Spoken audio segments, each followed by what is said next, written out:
Good morning, Johnson & Johnson Team Realtors. This is Eric Lieberman with Palm Beach First Financial, and this is your Monday morning mortgage update. So, hope everyone's 2014 is off to a great start. And I do want to talk today about the importance of a true pre-approval. So, that being said, I'm going to dive right in.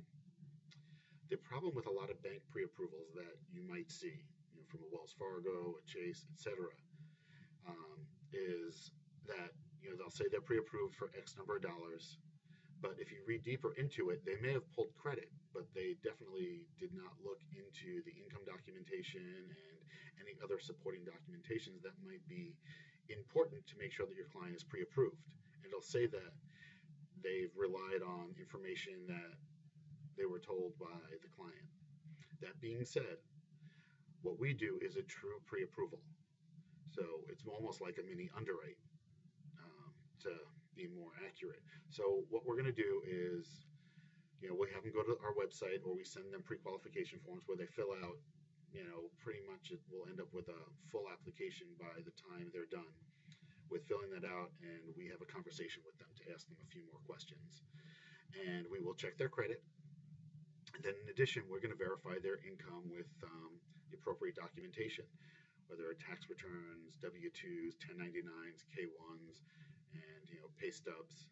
We look at whatever is necessary and applicable to make sure that we're not going to have a problem with them qualifying, especially with the new regulations in place right now, where some lenders are cutting what the debt to income ratios allowable are. They're lower.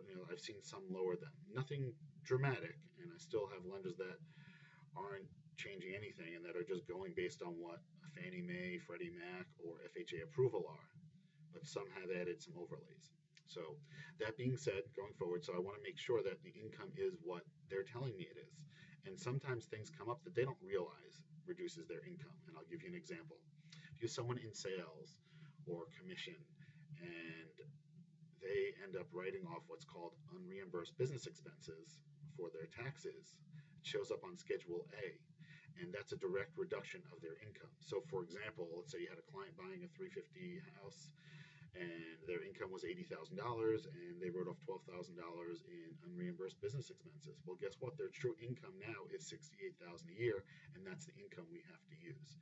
And they may not qualify for that $350,000 house. Maybe they have to reduce that a little bit. So we make sure we look at the appropriate income documentation. We ask probing questions when we talk to them on the phone about their income, how they're paid, and what their job entails, to make sure that we're not, calculating income higher than what it should be. So it's really important to get a true pre-approval so you're not wasting your time, the client's not wasting their time, and everyone involved in the process is not having their time wasted. And you're actually looking at properties that the client can afford and will be able to close on. So we do this to avoid, 90+% of the problems that can come up. Not to say a problem can't come up during underwriting, because they do on occasion, but at least if we do this and we do this mini underwrite, it does avoid a lot of the problems, and problems that easily could have been avoided ahead of time.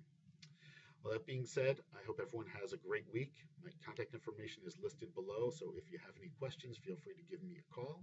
Look forward to speaking with you.